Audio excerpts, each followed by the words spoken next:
because I just had all these sort of fragments of ideas I was putting out, and Dom Famularo was playing as well. And this was a huge breakthrough moment where Dom said to me, he goes, "Grant, what you're doing is very unique and you're really telling a story. You need to take those ideas and make songs out of those ideas."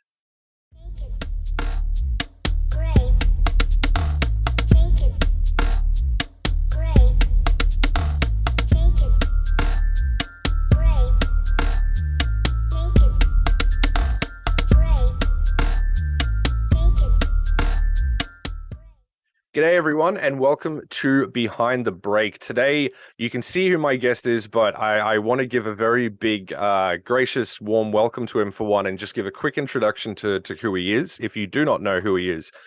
So this gentleman that is to the other screen of me, he's had a career that spanned over 30 years. He's been featured many times in Modern Drummer magazine, Drum Scene, Rhythm, Drumhead, and the Percussive Arts Society.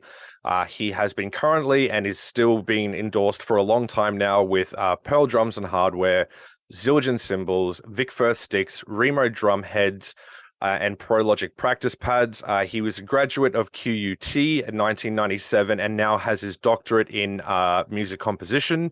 And he got that in 2013. So I figured I would put this in front of it as well. Ladies and gentlemen, I would love to introduce Dr. Grant Collins. How are you today, man? Thank you, CJ. Doesn't have the same ring, unfortunately. Yeah. Yeah. But mate, thank you so much for taking the time. I appreciate you reaching back as quick as you did to jump on the podcast. And there's an episode that I've pre-recorded to this to explain the first time I actually saw you playing, when you came all the way out to my crappy little high school in the middle of nowhere. So if you want to check that out when this episode drops, that'll drop just before that, so you guys can check it out. But first of all, Grant, I would love to ask you, mate, where are you in the world and what are you currently up to at the moment, mate? I'm based in Brisbane in Australia. This is where I call home. And where I'm up to at the moment is I'm cutting back on my touring and that. So I'm getting right into the educational side of things and I got my Grant Drums Academy, which is going great guns, and just, trying to build that. It's good. It's another new exciting venture in my life, which I'm, really enjoying. I've learned a lot over the last 30 years and done a lot of, I love this instrument and everything that I've been able to sort of come up with it. And it's great to be able to share that with others and also document it too. That's pretty awesome to hear that you've kind of ventured more into the teaching, because I know you've been a big clinician guy and keynote speaker for a while as well. So I would kind of love to touch on that a little bit later on and kind of bring this full circle. But you are on a podcast called Behind the Break. So the main starting point I always will be starting these podcasts on is for you yourself, Grant, whether it be one or many, in your career as not only a drummer but a musician, what you define to be your breakthrough moment, and why do you define it to be your breakthrough moment? First of all, I'll say there'll be many. Totally fine. It's too hard to say one, and as far as they are, I guess they are breakthroughs, but I see them a lot as goals that I've been going for. It'd be something down here and that where I'm at, and there's something up here I'm really striving for, and that's what's always kept me motivated, having these things. And when I'd get that, that would sort of be my breakthrough, because you're not always sure what's going to happen when you get that goal. But fortunately for me, you put in all that work and it actually opens other doors for you. And then, it's like, wow, someone wants me to do that sort of thing. And then, and because I'm a bit of I think really fast, and, I'm always sort of ADHD sort of like this. And so, really on the go all the time. And then when I get that next sort of this seeds planted, then that's my next goal. And then I'll go for that, and so that's what I think of the breakthrough moments for me anyway, and where they've come from. There's probably the very first breakthrough thing was just me being interested in the drums. Way back in, I was only young. I think I was 10, and I was with my mother, and she took me to we used to have this thing called the Warana Festival, in Okay. Brisbane, which is like a big world music festival, and they had all different bands. And I remember we went there this day, and normally I'd have my bike. Like I said, I was always pretty active, and I'd just be, mum would sit down on a picnic blanket and have a drink with her, and I would just ride around and see her in 8 hours, sort of thing. But on this particular day, there was a band, and I remember it. I didn't even know who they were or anything, but I remember it was a Beatles band. I think they were Right. called like a tribute show. And I just remember I just stood at the front of that stage for that whole, like, it's probably the longest time I've ever sat still. It was like, over an hour or something. And I was just mesmerized by the drummer, just watching what he did. Like, I could appreciate the other instruments, but, when someone's doing a big guitar lick, you just see their fingers do this. Like, but when the drummer moves, he's like, and you hear that sound from that movement, and it just really related to me. And I guess that planted the seed. Like, I didn't start drumming straight away after that. It wasn't till I went to I changed schools in grade 6, and my previous school didn't have any music program or anything like that. And this new one just that I went to was like, wow, they had like on assemblies, there was a marching band, and some of the other guys in my class, they were the drummers and playing it. I was like, wow, that's awesome. And so I'd go home, Mum, can I learn the drums? She'd go, no. I go, Mum, can I learn the drums? No. Like, and so we went through that battle, and she finally broke.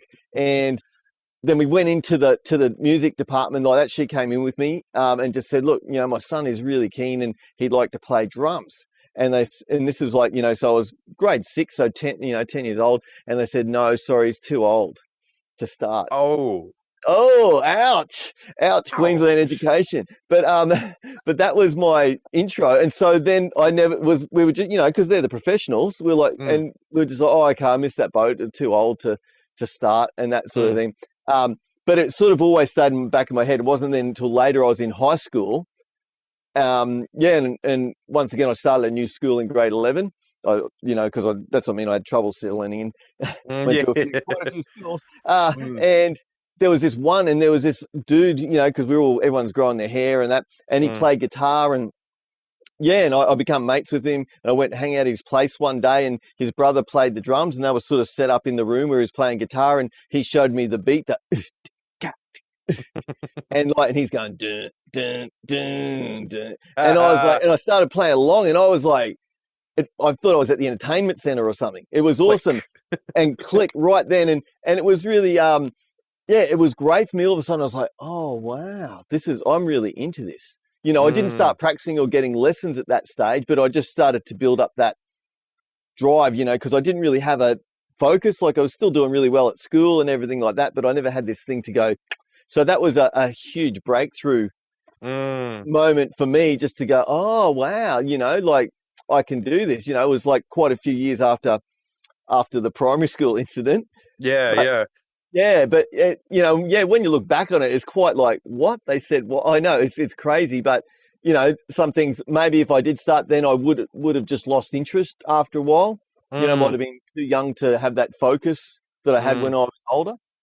And also sounding like if you had a teacher too, that was immediately just like, no, I don't know who this person is, and I don't want to name call or anything. No, I don't know who it is either. But to be real, it doesn't sound like that's a person you would really want to learn off of to encourage you to do it. So who knows if he would have said yes? Yeah, you might not have decided to continue with it. Who knows? He might not have been the teacher to motivate you. So yeah, exactly right. So in all things, I guess they happen for a reason, and we paint our own picture, sort of thing. So just curiously, before we continue with that, what was your reaction when he did tell you you're too old to play? Did it, like, I know years later, like, as a teacher yourself, even myself, I can't imagine saying that to a student ever. What was your reaction, little grade 6 Grant Collins? What was your reaction to that personally? I don't really remember that much at the time. Like, I just think I probably just went, oh, well, that's what it is, and then moved on to the next thing. Whatever it would have been, like whatever next thing that caught my eye and interest. But yeah, I don't think because that's the thing, like me now as a teacher, and I know that the power and the effect, I could be affecting someone's whole life here. What they want to do. And so, I am very careful how I talk to students, how I encourage them, or how I try and guide them if they're struggling and that sort of thing. So, but yeah, back then it was just when you get someone who's doing it. I'm sure if I had a 6-year-old come in here with their parent and I said, no, look, he's just not going to do it. I wouldn't ever do that. They might be, well, he's a professional. I guess maybe it just, I'm just saying that's probably the way it went with my mother and I. Especially, I was like, man, I was it's a haggling big for that. influence what the teacher says in those situations. Yeah. It's as you said, it's hugely impactful, and it's like things you don't know until years later. Like you might say no to someone, and then you could randomly see them 10 years later at a coffee shop, and they could be like, "You're the reason I chose not to play drums," and you go, ouch, that's not the kind of person I want to be. So yeah, I 100% get that. So so you were jamming through high school. Well, you said you then picked up the sticks at a mate's place and then decided to move forward from there. So I was like grade 11, and then from there just went through and I started doing when I left high school, I started doing computer programming degree, because I've always been really good with like numbers and doing all that. And this is back when it was all like old school, like before Windows and all that sort of thing. If I would have stuck with that, I'd probably be in my mansion and everything. But I did half that degree, and I was always sort of still playing with my drums and jamming and that. And then and I was like, wow, I really want to get out of here. Back then, there used to be a lot of music stores around Brisbane, and everyone would have like drummer wanted or something with the little pull off tab, with the phone numbers written on it, and you'd have to pull it off, sort of thing. And and I was just going out. I tried a few, and this one I went for, I got it, and the only reason I got it, and to lead to another breakthrough moment, was I found out in the end was because I had like the longest hair of all the people they auditioned. And, because back then it was all, because they're all playing like Motley Crue and Bon Jovi and and all that. So it's just what was happening during the time. And and from that I landed that, and then I did my first ever live gig on my 20th birthday at the Sunnybank Hotel. I can still remember it. And then, and also, I was doing uni. I left that, and also I had a job like in an accounts department where you had to wear like collar and tie and all that sort of stuff. It was like caging a wild animal or something there. So I just like left all that and went out with this band, because we sort of just did a few auditions for touring companies, ended up getting on the bill, and then all of a sudden we're playing like 6 nights a week. Right. And that was my training ground, but it nearly ended prematurely because, while I had been playing, I hadn't been getting lessons, and I was more like, loved the idea of it, but I hadn't been putting in all the work. And so after we were doing the tour, and after the first month, the guys sat me down and they just said, "Oh, look, man, we just don't feel you're cutting it. We're going to have to look at replacing you after this residence." And I was absolutely gutted, because I was out there doing it. There's 5 guys between the age of 18 and 20 touring on the road. It was like, whoa, I'm living the dream here. So, and I guess I could have taken it 2 ways. And for me, it was like, because you sort of, when you're not really that good at something, you don't always admit it. So for me, it was like an honesty check. It was like, yeah, dude, you're not, and you haven't put the work into it. That's true, And so what I did, because when you do your residencies back then, the venues would have one big venue, might hold anything from 500 to, 3,000 people.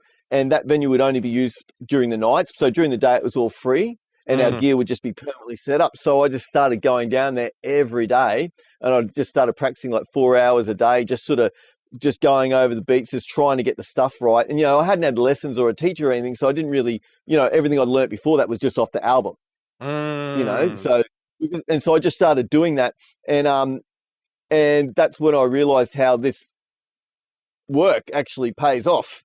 Hard work pays off. And then after we did another 2 weeks, and I just kept doing the same thing, and the guys were like, man, like, wow, like, you're getting better, and you're just putting all this work in.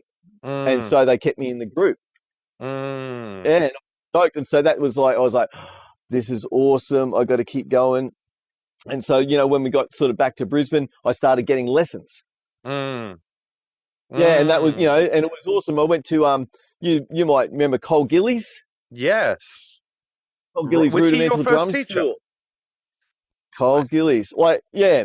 I might have, I think I did a thing with Carl Lewis from Savage Garden many years before that. I just dropped in at Drumworks once, and like just showed me a bass drum thing. But yeah, Cole was the first teacher. But it was awesome with Cole because it was like, here's a rudimental drum school. Like, you know, it was all old school. Like you had to play traditional grip. You know, he said, this is the bit you want to learn. This is the best way I can teach you. And I remember that first lesson, you know, we'd sit down behind the pads and, you know, I never really played a practice pad because I was like just a drummer. And he goes, okay, play me something. I didn't know what to do. So I'm on the pad going, like that. And he just goes, yeah, you don't know shit. Just straight up. And so that was the first comment he really said to me in the lesson. So I was like, but, you know, once again, I was like, yeah, I don't, you know, because then he'd just sit down and like do a roll or a 5-stroke roll or something. And, you know, when you don't know what that stuff is, it's like, whoa, he's some sort of magical wizard, you know, like speaking a foreign playing language. all this sort of stuff. Yeah. So it started a really good relationship, you know, because I sort of already had that sort of, okay, I'm practicing, you know, and he helped to focus that practice. And he would tell me stories because he used to hang out with like Buddy Rich and Joe Morello and all those dudes whenever they came to Australia. And, you know, Cole would start telling me the stories, how they, you know, do the jams, but also how he used to practice 8 hours a day. And these were the books he did, like the Jim Chapin book for jazz and independence and all this Brazilian drumming. And so it was like awesome. Yeah. And I was just like mesmerized. So it was great. And so that just, I think that helped set foundations, not just in my playing and core skills, like understanding, like technique's actually good. So I don't have to get blisters, you know, because with the rock band, you know, I was like Band-Aids all over my fingers all the time from just thrashing out, you know, Paradise City 6 nights a week and whatever. And so just and learning like how to use the sticks and, you know, how the body works and even like, you know, a bit of the mechanics with the setup to the ergonomics of it all. So that was awesome. So, you know, because Cole sort of had his styles, they were older school, but I realized if I get these core skills, then no matter where I'm playing, then if I go off and play with a salsa band or a jazz band or a blues band or a country band or a pop band or a rock band or do some breakbeat stuff with a DJ, I've got these core skills I can draw from. You know, then I just have to look at how it works in that particular genre or style. And see, that's the curious thing. I'd love to backtrack because there's a lot to unpack in what you've just kind We're of just getting started, man. Yeah, I know, which is fantastic. So the first thing I did want to mention is what brought you to Cole first, because obviously it's not like he's the only drummer in Brisbane, let alone the only dude that would have been doing lessons back in the day. Was it a conscious decision, or was it something that kind of fell in your lap unexpectedly? What was the story behind that? Well, Cole also did some secondhand drum gear. He was like doing that. So when, you know, I was on the road and that, you know, because you're working playing, but you're not on the best bucks at all. And so, you know, if cymbal stands broke or cymbals, he always had like people trading in their old stuff. So I used to go there for that. And, you know, and he had the drum school there as well. And often if I went there during the day just to have a look, has he got any new snares or cymbal stands? You'd hear him in there doing a lesson with someone and that sort of thing. So it sort of, you were spurring my interest, and it's very intimidating, I think, too, when you're out there playing and, you know, you want to get lessons because you're admitting, I don't know all this, you know, at first. And once you get in there, you realize, okay, this is nothing. But, you know, taking that first step, and because, you know, I guess I chatted to him just, you know, he'd be, if he was selling me something or whatever and just talking about drums. So there was there'd already been a bit of a seed planted there, I think. And so and I did like the idea of that rudimental thing because, you know, sometimes I go there and because what Cole did every Saturday morning, his students came in and we did all 26 rudiments in like 2 halves, and you'd stand up and everyone have the pad and you have your feet sort of set like that either side, and you have your sticks upright, and then you'd have to do, you know, full strokes for everything and get it right down there.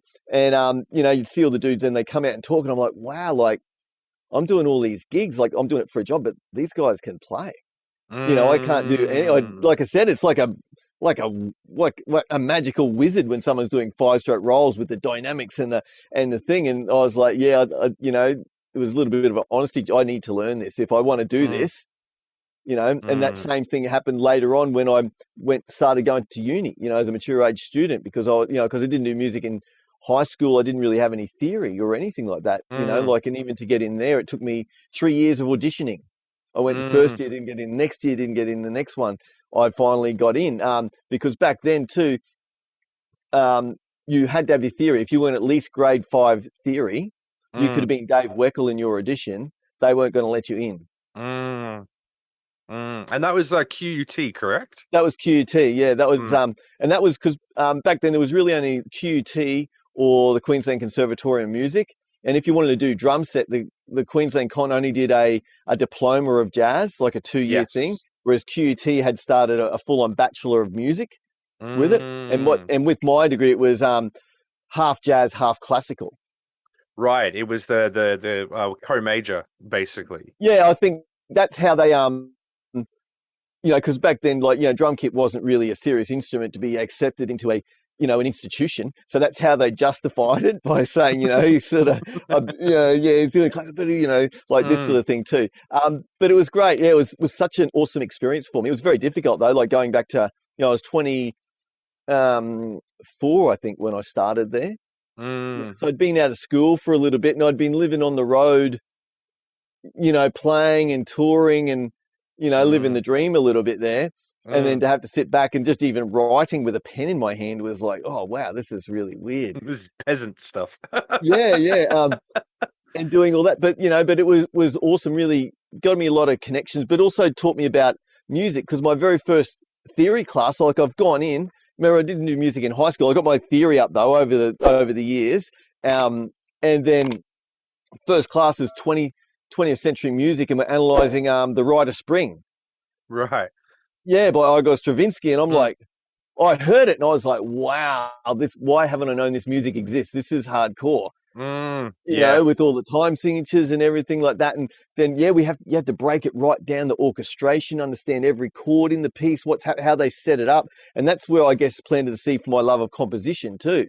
Mm, I just that makes love sense. pulling it apart and see how all this sort of came together. Yeah, Yeah. right. My other thing I did want to quickly backtrack before we get more into the uni stuff is when you were saying that you auditioned for the band, obviously off the little piece of paper that you would Yep. sorry, blah blah blah. At what point did you feel like you were ready to do that?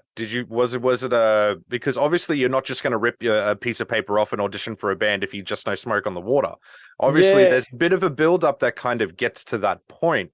So, what were you doing to build up? Were you just jamming with your mate at the time and using his Pretty stuff? much. What was going Pretty on? much. Yeah. Yeah. And we were just learning more and more songs, like, because we used to go out, because back in there, like bands would be playing pretty much 7 days a week at venues. There was a lot of venues just you could go out and we would just go out like 5-6 nights a week and just watch bands all the time and get their Mm, repertoire and for me it was like, oh, they're learning these songs. So if I want to play in a band that does that, I need to know these songs. So I just start mm, learning them, all the old classics as well as the new sort of thing. So, and I'd just be at home practicing or with my mate. He'd just come over with a guitar and we'd start jamming together and that sort of thing. So yeah, that was sort of and I probably because my mate then, because we didn't have a band, it was us two were just two, and he got in a band mm, and mm, I had obviously another good drummer and all that. And I was like, yeah, I need to do that. And I probably wasn't ready, like at which mm. proved. Yeah. Um, but I think it's like you have to sometimes just take that step off the cliff and trust it. It's like on the Mm, big kit when I'm learning a new composition, I've got a pattern I'm going to play, and it's pretty hardcore.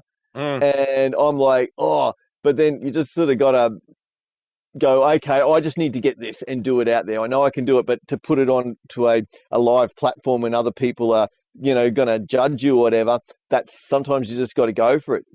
yeah, 100%. And yeah, that sounds exactly kind of like what happened with yourself with auditioning for it. I'm assuming you'd be walking past, you saw the flyer, and you just went, "I'm doing it." Yeah, yeah, Thought of because as I've soon been as you got home. looking for a while, and Mm. yeah, for some reason this one just stood out to me, and What did yeah, it? What curiously, what did it look like? Do you remember oh what the flyer looked like?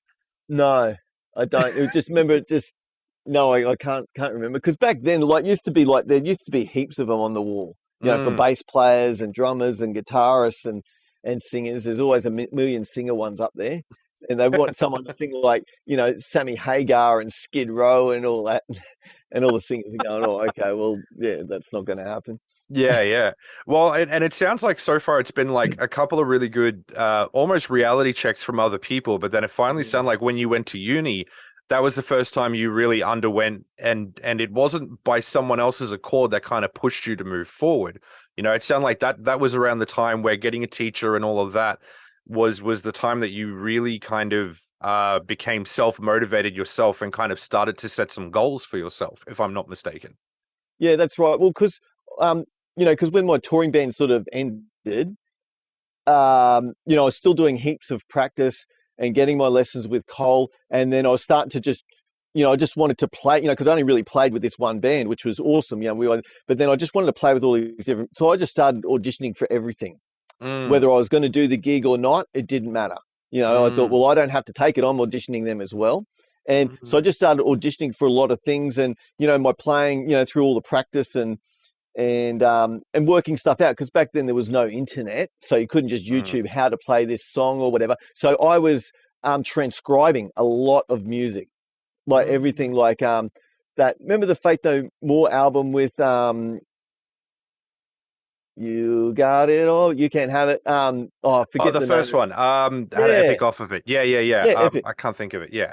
Because we used to play a couple of those songs in the band, and remember, I just loved Mike Gordon's drumming so much, just that percussive edge sort of thing. And I transcribed the whole thing, and it got to the stage, like even with the covers band, if I was playing, I would just transcribe the whole song. Like I knew exactly, even if they just went to the bell of the cymbal for one hit of that song, I knew where that hit was in the song.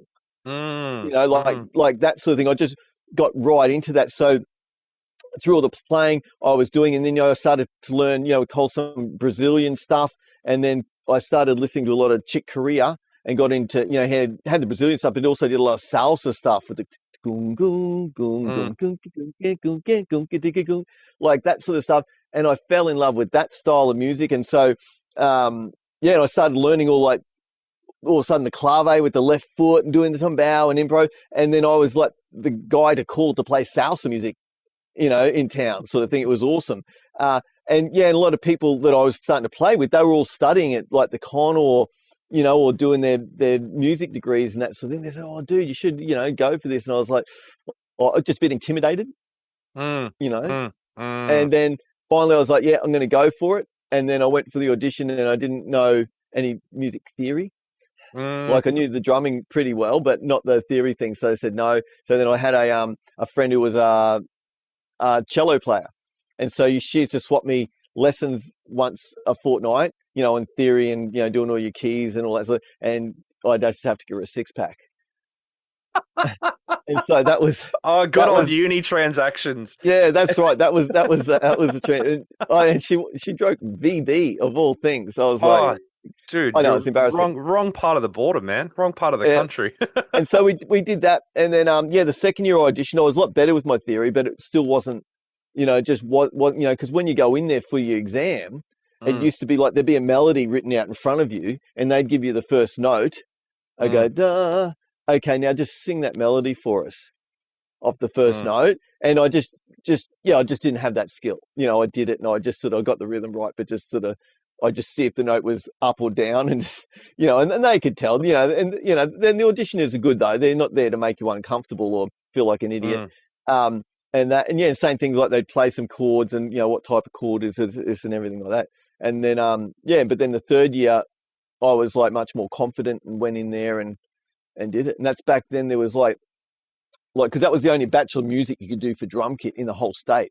And they'd have all these people audition, and for the whole course they only took 15 in. And there was only 2 of us that were drummers. Right. Yeah, so it was like there's a lot of competition. You think of all the high schools around the state with drummers graduating. And remember, I was more mature age as well. Yeah, and you weren't coming fresh out of high school. No. So, but they could see I was committed and all that sort of thing. Well, 3 years in a row for auditioning, like you would imagine they come to the point like, no, this dude really wants to get in and do this. Let's give it a crack. He wants to get in, that's right. Yeah. And they were hardcore too, because I remember after it's so different now, but then after your first semester, you had to do a performance for the heads of music school. And if they didn't feel that you'd reached the potential they thought you with, they just kicked you out.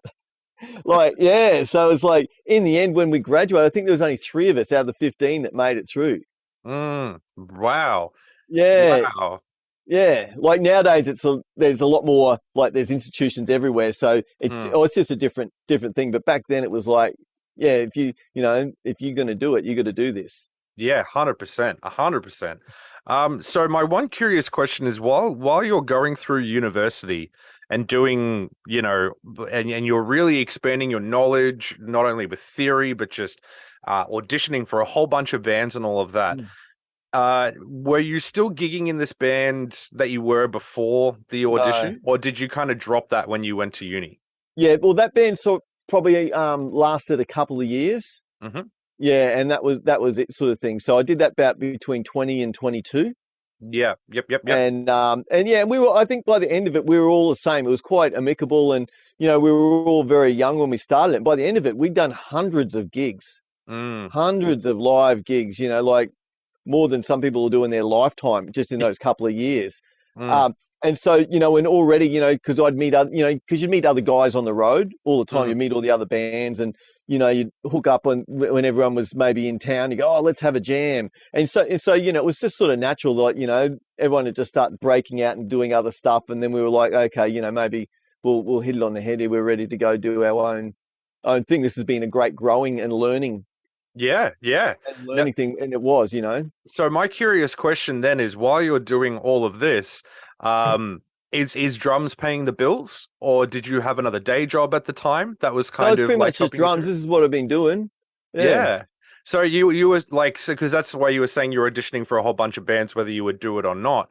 So Mm. so that was what you were using as your main form of like, living off of, basically. Yeah, well, even when I was at uni, um, yeah, I was probably doing 8 to 10 gigs a week. I was Right. playing with like so many groups. Like on a Saturday or something, I do like a cafe lunch, little jazz thing with brushes in the little cafe. Mm. And then in the afternoon, evening, I'd set up and do a wedding gig. And then Right. later that night, I'd either go to some club, I'd be playing some original alternative band, or playing in, and then I'd do that at the late shift. We wouldn't start that till like, midnight or something. And then, you go off to the salsa club where you wouldn't start playing till 2 in the morning, because it used to close at 6. Yeah. They just go all night sort of thing. So, and yeah, it was just all this, like, I was just doing so many gigs as well as doing uni, and I was still Mm. practicing quite a lot back then too. It sounds like you just immersed yourself, like lived, Well, breathed, ate, did everything that was like there's encompassing drums at that point. I do have a superpower though, because when Okay. like people with stuff, in your head, Neurodivergent people, yes, there you go. yes. We have the power to hyper focus, Mm. and like, and when we get into something, like you can't help it. Like I would have trouble going, like when had my practice regime set out, like I had a whole month planned ahead. I knew exactly what I was going to practice. I even sort of could really estimate how long it would take me to learn something before I'd introduce something else. I used to start at 5 o'clock every morning, go Mm. for 3 hours to 8, have a half-hour break for breakfast, and then do another 3 hours. So I've already done 6 hours, Mm. and then I'd have lunchtime, and then do a similar thing in the afternoon. And some Right. nights when I went to bed, I was like anxious. I had trouble getting to sleep because I was so excited, because I wanted to wake up, because I knew what I had coming to work on the next day. It was like, Right. yeah, And that's something. when you sorry, I hate to interrupt, but when you immersed yourself too with all of this, at what point did that kind of click over where you started getting so into goal setting for yourself? Was that when you got into uni? Well, was it a bit before? And like when you were like, I'm gonna really plan and start to set some goals. What were they, and what kind of was going on in that period of time for you as well in that aspect? Yeah, excellent question. I think they sort of developed, like, especially when I started, because before I started getting lessons, my goals was just like, even if it was, because as a covers band, we were learning new songs every week. New songs are coming out on the radio, just, that's just what you do. And then when I started, but I'd also learn other songs that I just liked, like the 1987 Whitesnake album with Mm. Cozy Powell. We just, love that. And, we're crying in the rain. We never really played all that stuff live, but, I would just learn it anyway, just because I just want to learn, like I said, I was transcribing everything. But when I started getting lessons with Cole, it was like, he'd show me something, and it's like, okay, well, I have to do this. I have to learn it. So it started setting that like, okay, this is what I can do. And then, and then I'd start to put all that together and go, okay, cool. Now in the rudiments thing, because we're doing those rudiments and you'd sort of like, because when you first go in there, you're the worst person, because you don't know them all yet. And so, I'd just be picking someone off every week, because it's sort of friendly competition. Everyone's very encouraging. Just picking someone off every week until, you're at the top of the thing. And that was my goal. Then I go, oh, wow. Not that I just want to thrash everyone, but I want to get it so I'm as good as these guys, And so that was sort of a huge driving point with all that sort of thing then too. And just with the planning out, it just sort of started to happen. I started to work out like, okay, for me, a good time is I can sit in an hour and concentrate on one thing really heavily for an hour.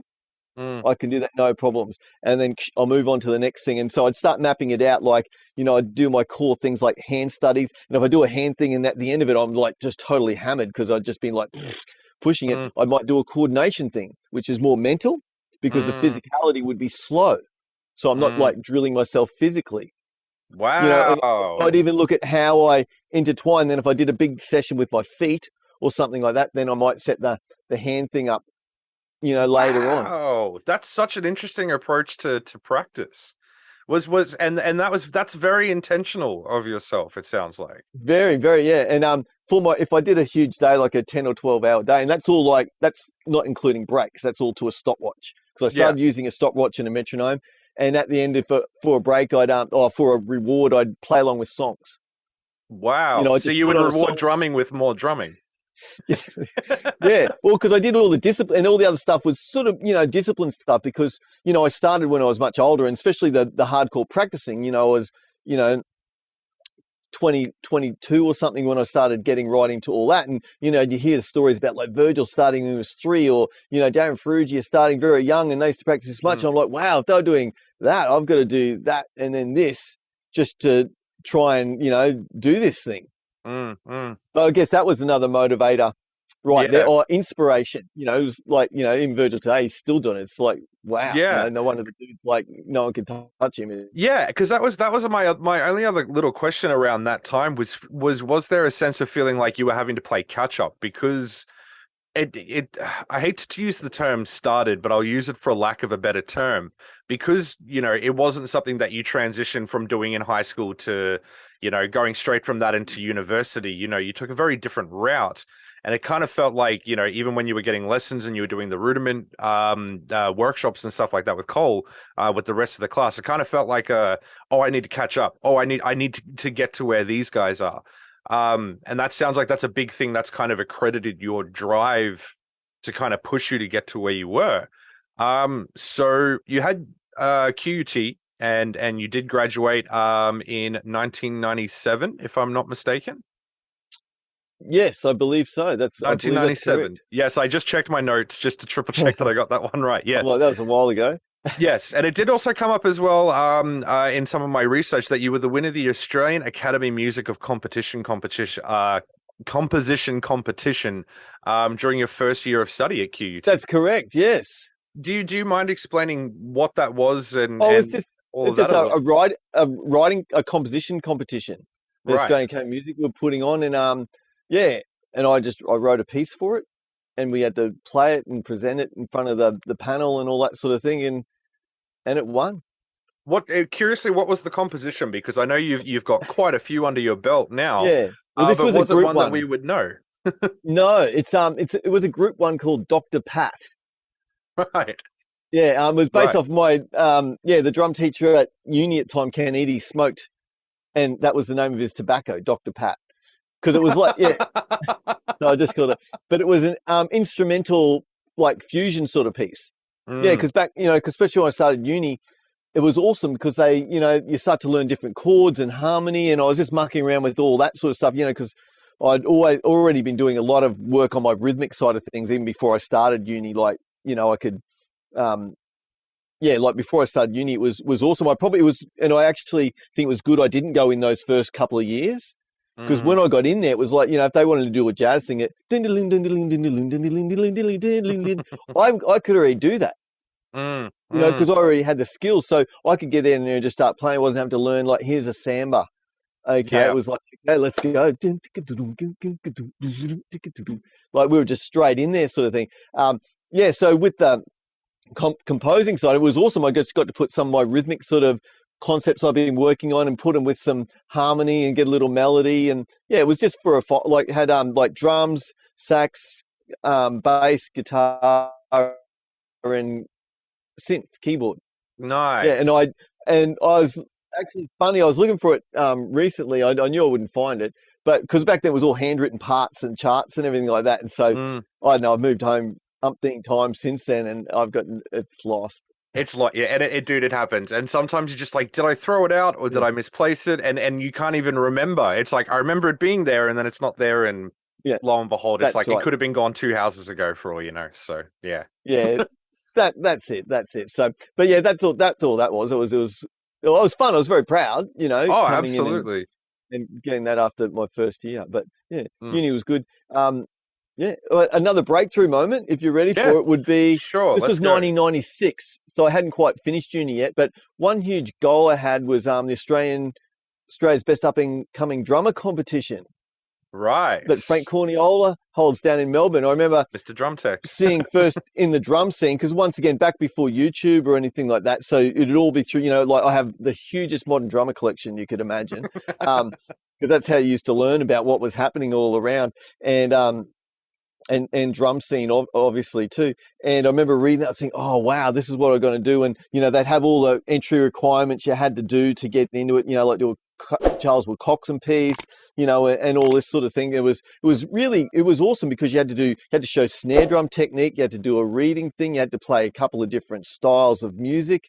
And I was like, wow, yeah, I want to do this. This is awesome. So that was another goal that I had that led to a breakthrough moment. And it was similar to my uni audition. I went in it and did my my piece, and it's back when like you had a camera, it was like this big because it was like this huge VHS sort of thing like that. I know, it was like, and it was like, at uni I could borrow one from the video department to record it on, and so I did that and sent it in, and the drummers day had gone. I didn't get accepted, but then I was at a Dave Weckl masterclass, and Frank Corniola was putting it on, and so he was touring around with Dave.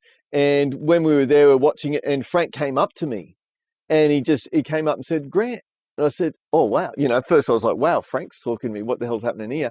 And he goes, "Hey mate, I just want to say I saw your audition tape," and he said it was awesome. He said you're in the top 10. You're so close, and he said keep going for it for next year. And so, like, literally that night, I went home, and I was on. And then the next year I went in it and, got huge success, and out of it came my international endorsements with Zildjian and Mapex, and wow. And that sort of started that journey, So yeah, that was awesome. And that was great, because that was the first year too I unveiled some of the stuff I've been working on, because back at uni, I was doing like the Steve Gadd Mozambique, that Yes. Well, I do that with my feet, with the left foot doing the cowbell and the right foot just doing the doom, doom, doom, doom, like that. And I did that as part of my audition and the performance for my, because with the drummers competition, you send in your audition tape, and then the best 5, wherever you are in the country, they fly you into Melbourne. And the day before the drummers weekend starts, it's behind closed doors at night up at Drum Tech, and yet that had the drum panel there with, like, Frank and Tom Brecklin, who I was a huge major fan of, who played with Chick Corea and that, and David Jones was there, and all like Sabian reps and all that sort of thing, all the sponsors, and and you had to play all this sort of stuff. And I remember there was a few guys behind it. John Zack from Perth was one of them. He was one of the main performers, and I did my thing with the cowbell and all that sort of thing. And it was really cool because it was something that no one has ever done before, either too. And that's one. You're not doing it just because no one's done it. Because just like one day I was just looking at doing the clave sort of thing, and I've been working on the double so I could play all the rudiments with my feet and everything like that. And I was like, wow, that wouldn't be a problem for me to get that tempo up. It's just going to be the coordination side of it. So I started working on it, and that took me a year to get out. I started working on it literally not long after that conversation with Frank about, Yeah, it was 10 months before I tried to do it in a live environment. And it was sort of like that thing where I said you got to jump off the cliff sort of thing. And I was like, okay, this is it. But oh, damn it. Like it sort of lasted. But I just had to persevere. Like that sort of thing. And then I could play it in the competition. And even Zach, because he was in the same hotel as me, and he said, dude, when you went into that thing, everyone just went silent in the booth. They were in behind a mirror, two-way mirrors sort of thing. He just said, wow, what was that? Like that. And I was like, oh, wow, this is really cool. It's just something different. And I can start to get my own sort of sound happening here. And then that, through that, the endorsements, I, ended up with Mapex and Zildjian, who were very, very good companies, because before I even started doing clinics, I'd always wanted to do them because I was going to every clinic I could see, whether it was a big name drummer, and I'd watch what they do and I'd see what works, what didn't, how their format went, and so before I had to do my first clinic, I already had a structure ready to go, what I could do and how I could tailor it. But because I wasn't with a known band, a lot of clinicians with known bands, so they'd play along with their band's tracks and all that. So I didn't have that. So I just had to solo. Yeah. And then the guys at Mapex were super supportive, because they could see, because I'd come out the front and do all the rudimental solos with my feet and that sort of thing. And they had the cowbell and that. And then I'd just say to them, oh, look, I got this idea with this thing, but we require a bass drum over here and this. And they're like, yeah. And they just started stocking this kit up, man. And I was like, Grant, what, and then I became their number one endorsee in the country. Yeah. They were just getting me everywhere to do it, and it was awesome. So that really helped to build my confidence in what I was doing though too, because I got to do like Zildjian Day Sydney with Dennis Chambers. Like that was at the Enmore Theatre. And I remember because, I knew he was doing it with him, obviously, and he's like, and this is back when he was like, he's awesome now, but this is when he was like the poster boy on everything. Yeah. Didn't matter what it was, he was on it. And I was doing my sound check and doing my thing. And I came in, and then I saw the Zildjian guys come in, and they're all just standing looking at me and started smiling. I'm like, oh, what's happening? And then I stopped, and Dennis is just right behind me, and he's just standing here like this with his arm folded, and he just sort of smiled and shook his head. And that was the first time I met him. Wow. Yeah, that was pretty, it was just really nice. He was a lovely guy. Then he did his thing, and then, I was like out the back just sort of chilling, just go, wow, thank God I did that, because it's huge. Like Enmore Theatre is a big theatre, and, and having to play in front of Dennis and that. And then the Zildjian guy comes in and goes, Grant, grab your sticks. I was like, what? He goes, grab your sticks. Dennis wants to play with you. I was like, oh, this is awesome. Whoa. Yeah. So, and it was one of those beautiful moments where nothing was talked about. And it was just sort of, okay. And so I just walked out there, and he's just chewing his gum and smiling at me. And I've just sort of sat down at the kid. I'm like, okay, I guess shit's about to go down. This is going to happen. And so it just starts this groove, and it was like in 7, like, so then it was like, okay, cool. And yeah, we just got to play together. It was about like 25 or 30 minutes, just this improv duet. Yeah. And I just had and I was like, yeah, this is real. This is why I'm doing this. This is what I want to do. And so it helped spark the, like the big kit and composing my pieces. And it was actually at a drummers weekend I was playing at, a similar story, but it was Terry Bozio. I was doing my sound check. Terry was there with his big monster kit, but yeah. And he was good. Terry goes, because Terry's very, very intellectual, smart dude. And he's just he goes, Grant, would you play for me? Just like that. So I was like, oh, okay. But Terry's very into the composition side of things too, not just like how technical you mean. He likes that. But while I was there, because I just had all these sort of fragments of ideas I was putting out, and Dom Famularo was playing as well. And this was a huge breakthrough moment where Dom said to me, he goes, Grant, what you're doing is very unique, and you're really telling a story. You need to take those ideas and make songs out of those ideas. Because I would just, like when I watch other people solo, like even like, watch Thomas Lang, there's one idea, it merges into another.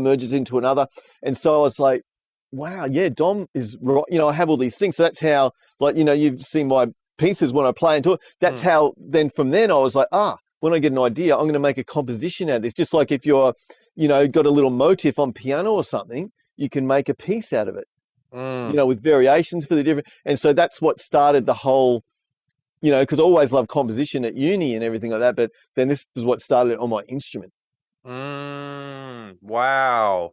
Oh, And no, it's it very was that powerful. conversation, especially when you got someone like Dom, who was Yeah. what I can sort I don't know, there's only one word to put it in, it's just the king, I guess, in still to this day and age, for drumming, because he was at that pivotal point where the pioneers of the instrument were coming through, and then they slowly disappeared over the years, whether it's due to be like old age or couldn't play anymore, and then just saw this other era go. So to have someone like Dom come up and say that to you, I would imagine would have just been this very profound, like, shit, this is coming from Dom. Yeah. And that's just it. And it was really like, it was, and I could see it was really authentic too. It was just like, wasn't just like blowing, whatever out of your butt. It was just like, no, you've onto something here. He could see the potential in it before I could, one of those things. And it's about, I've always had great mentors throughout my career, or just people I look up to or played with or something. And and that was one of those moments. 100%. And curiously, with all of this, as this has kind of expanded from uni to the drummer weekend through Yeah. Frank and all that kind of stuff like that too. Mentally, before you would go on stage, because there's something I know we're leading to, which is then like the kit, which we're going to talk about. It's coming. But before I get to that, mentally, once you had gotten to that weekend and you'd taken it and you had a lot of endorsee interest, obviously you had Mapex and Zildjian get behind you, and then it kind of like takes off in a lot of ways. Mentally, before you would go on stage to do those, because no longer you're not behind a band anymore, you're yourself. It's a very different mentality, I guess, in some ways, being a solo performer as a drummer rather than doing a drum solo with a band kind of a thing.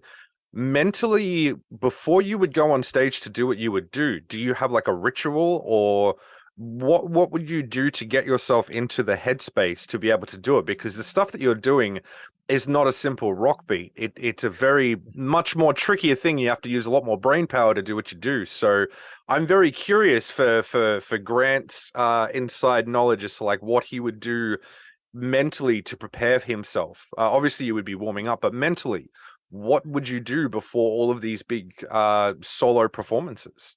Yeah, that's a good question, and it sort of would change. I think I don't really have a routine as such. I always try and get a pad and play, which I find that can get my focus in there. And sometimes for me, it's good to get me distracted, or I can go a bit too deep in it. Sometimes, so sometimes I would just talk to dudes beside me. Knowing I've got to go on, but just sort of like, Gordon Rittmeister, a great Australian, he was always really fun to talk to, and he's a bit of a funny dude too, so we'd be talking. I'd just be like sitting there just playing, and sort of so because the pieces I would just rehearse them where I knew them, and I just had to rely on that I was, because there's nothing I could do 5 minutes before a show to play that stuff that would make it any better. Because like I was saying, like that foot thing took 12 months to get before I could do it live, sort of thing. So it's that stuff. I just had to. It was all in the prep.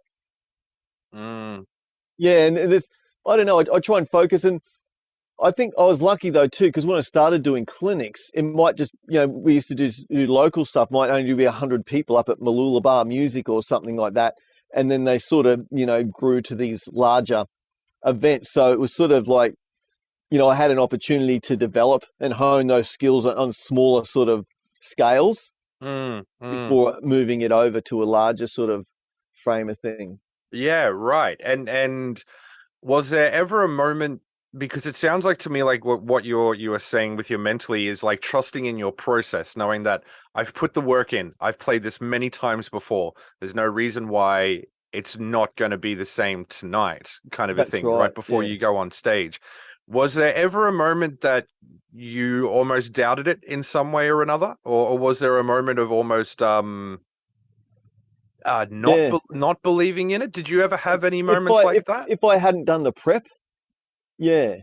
And and it'd be one of those things like if I did it and I played it and I'd be like, oh, that was probably 85%. but but to the punter who that's hearing it for the first or second time, Mm. it's not something that they would probably pick up on. But for me, I go, oh, you didn't do the work for that, so Mm. that's the result you've got, sort of thing, out of it. Right. That's Yeah, interesting. That and obviously as your kit's growing too, yeah, um, because obviously that thing, like for people that don't know, I've got the stats up and I've got Grant right here to prove if the yeah. statistics are right for this thing. The figures, sorry, I should say. So and this is pulled off your personal website, but it says $75,000. It's valued over that. It takes your team 2 hours to assemble that transformer Yeah, drum kit. yeah. All right, so let's go into it. The drum set consists of almost 80 pieces, with 26 drums, 34 cymbals, and 18 foot pedals. Is that still where it's at today? It's changed a little bit since then. There's a few more cymbals, and the foot pedals have been refined. I think well, it depends on the composition too. The last Right. couple of shows I've done, I've only had 14 pedals. Mm-hmm. Yeah, just because I found a way to, because the kit's always sort of evolved a bit, Yeah. like, yeah, just with the way, because I'm always looking at ways to, you know, just to get everything closer. And, because when you sit behind, a lot of people, from the outside, it looks like wide and huge. But when you're behind it, everything's like, people go, wow, that's so tight in there. Mm. Like everything's so close together. Yeah, And you're yeah, like, yeah. oh, like that sort of thing. And so, you start to delve into that. And like my pedals now are super close. Like I even, I started out with 18-inch bass drums so I could get the pedals closer in together. But Yeah. in the end, just sonically, that was, it just wasn't blending enough with the rest of the kit. So I went up Yeah. to 20s. Like, and on my latest kit, I've got 20 by 18s. Mm. So they've got that extra punch. And I find, the pedals set up nicely with that. Because if you go to 22s, and you've got your bass drum, hi-hat, and you go to put a cowbell, the bass drum pushes that pedal out too far, so you get the gaps. And especially because a lot of stuff I do with the pedals is jumping, you're moving between pedals. So Sure. physically, I'm trained my body to move here. And if it's like 2 inches to that side, it's like, well, I'm probably going to miss that pedal. Fair. Because obviously, as it's going along, as you said, your kit is evolving. Naturally, so would your practice routine would evolve with the kit as it would be evolving as well, correct? That's right.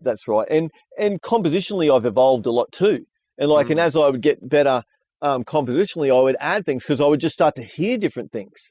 Yeah, Because 100%. I'm like, oh wow, I should add that in there. And as I said, the companies have been very, very supportive. Like I know, because in 2000 I changed over to Pearl, Yes, which was, yes. and that was just at that time there was a big shift in the music industry and the wholesaler distributions, and like, because I always loved Zildjian, so I went with them. And then Mapex were building their brand in Australia, but internationally didn't have the thing at that time. And then there was a shift, like I said, and then Zildjian and Pearl were sort of together, married the company, and there was two of them. It was hard. All of a sudden, I wasn't getting to do clinics. So when I shifted to the Pearl thing, like the Mapex guys were awesome, very supportive.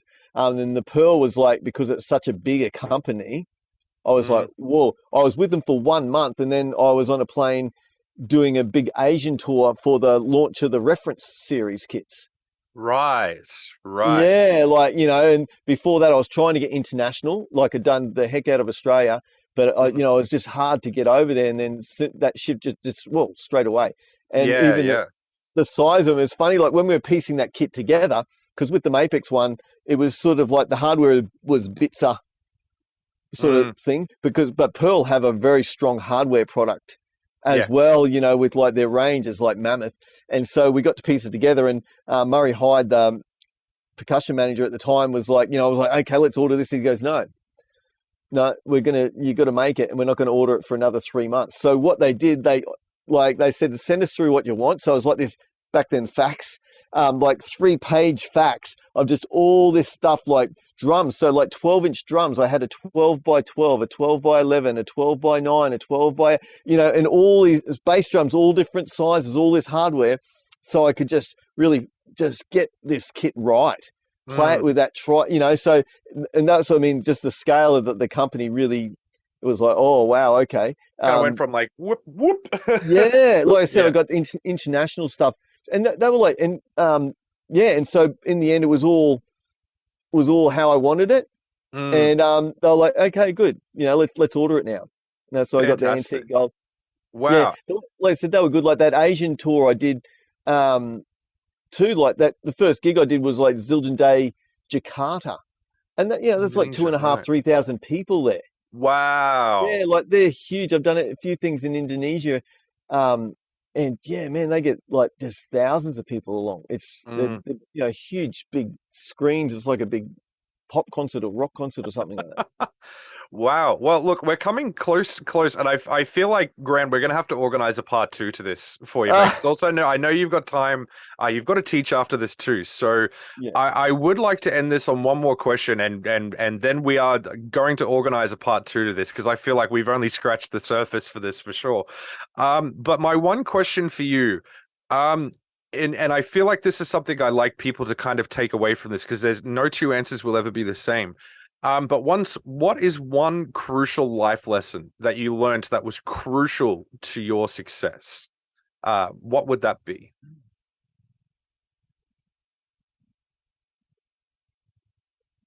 So I've been talking for an hour and a half, and I just got to think about that because it's a tricky thing, like to pick one crucial. Well, put it this way: the first one that comes to your mind. Because picking a top one is tricky because you'll say it now and then you'll get after it and you'll be like, no, it's this. Yeah, yeah, that's right. Well, just one. I'd say the thing would be like goals and focus. Like just having that goal, what you want, and then being able to structure it and then develop that. Yes, this is what I want, and everything you do, you work out. Okay, what am I doing? Is this helping me move towards that goal? And curiously, my question to that is like, not everyone is good in, I shouldn't say not good, but some people do struggle with it a lot more than others. To the people that do struggle with goal setting and working towards that, what's your one piece of advice to people that do struggle with that a bit more? I'd say having fun with it is a key thing too. Like for me, I've always enjoyed it though too. Like, it's been like some long days in the saddle, and I remember getting like bloody blisters on my butt and that from sitting down so much, like, because it's a long time sitting on your touche. But I've always really enjoyed it. And like gigs, I remember I used to do gigs and people go, how was it? I go, it's good. That's my rule. It's fun. Yeah.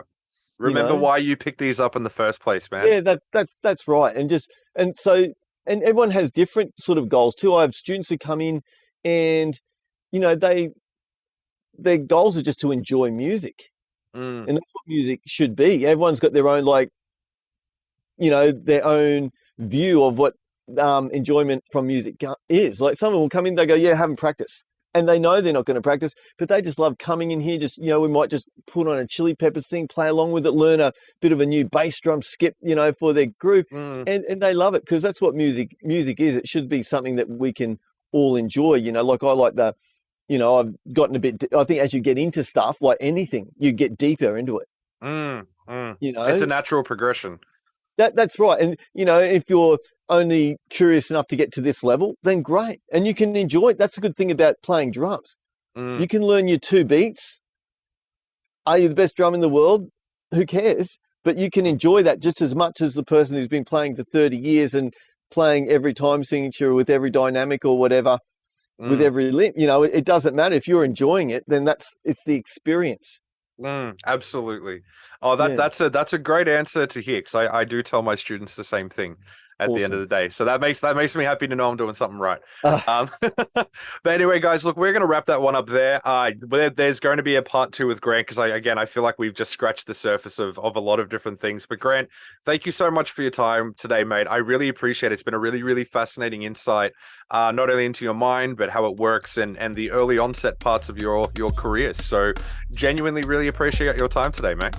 No, thanks very much for having me, CJ. Cheers, mate. My pleasure, guys. All right, take care, and we'll see you guys soon.